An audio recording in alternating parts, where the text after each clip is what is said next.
રાજ્યમાં સતત નશાનો વેપલો થઈ રહ્યો છે ત્યારે અમદાવાદ જાણે નશાનું હબ બની ગયું હોય એમ અવારનવાર લાખોની કિંમતનો નશાકારક સામાન પકડાઈ જાય ત્યારે સોમવારે સાંજે અમદાવાદ શહેર પોલીસના સ્પેશિયલ ઓપરેશન્સ ગ્રુપે નશાના કારોબાર સામે મોટી કાર્યવાહી કરી છે।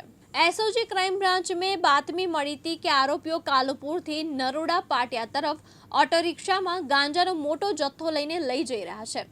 આ માહિતીના આધારે એસઓજીની ટીમે બે સરકારી પંચ સાક્ષીઓને સાથે રાખી મહાકાળી ઇન્ડસ્ટ્રીઝ પાસે વોચ ગોઠવી હતી।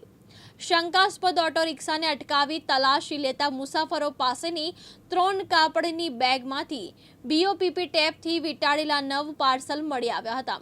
एफएसएल अधिकारी द्वारा कराયેલા પ્રાથમિક પરીક્ષણમાં આ પદાર્થ ગાંજો હોવાની પુષ્ટિ થઈ હતી। જપ્ત કરાયેલા ગાંજાનું વજન 18 કિલો 300 ગ્રામ થયું હતું, જેની કિંમત ₹9.15 લાખ આંકવામાં આવી છે। પોલીસે ગાંજા ઉપરાંત 3 મોબાઈલ ફોન અને રોકડ સહિત કુલ ₹9.35 લાખનો મુદ્દામાલ જપ્ત કર્યો છે। રિક્ષા ચાલકની સંડોવણી ન જણાતા તેને છોડી મૂકવામાં આવ્યો હતો। ત્રણેય મુખ્ય આરોપીઓ સામે એનડીપીએસ એક્ટ હેઠળ ગુનો નોંધી સપ્લાય ચેનની વધુ કડી શોધવા તપાસ હાથ ધરવામાં આવી છે।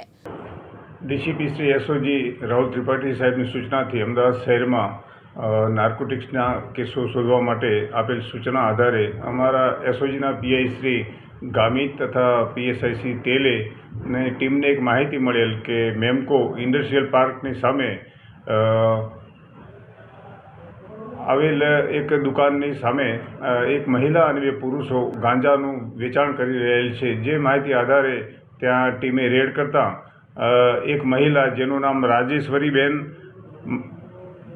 ચાચલી ઉર્ફે ધનાજી રાઠોડ, બીજા આરોપી ભાવેશ સન ઓફ સેવક પરમાર તેમજ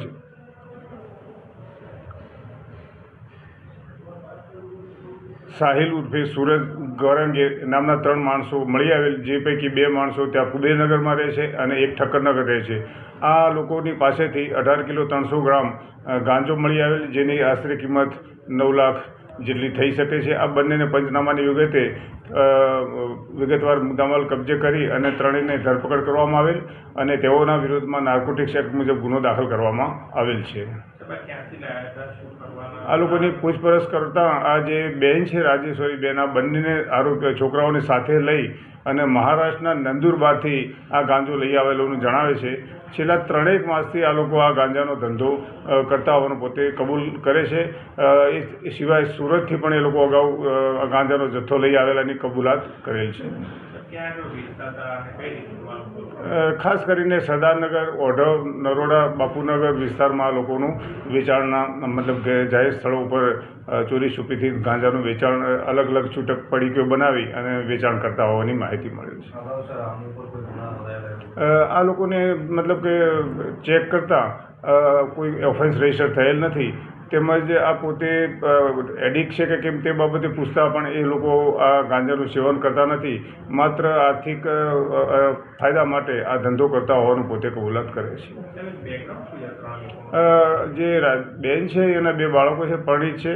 આ છોકરાઓ તો 2 ધોરણ સુધી પાસ મતલબ અભ્યાસ કરેલ છે અને છૂટક મજૂરી કરી ખાતા હતા। એમના કહેવા પ્રમાણે આ બેનની સાથે પોતે નંદુરબાર જતા ત્યારે બંનેને 1500 રૂપિયા એક ફેરાએ પોતે આપતા હોવાનું કબૂલ કરેલ છે।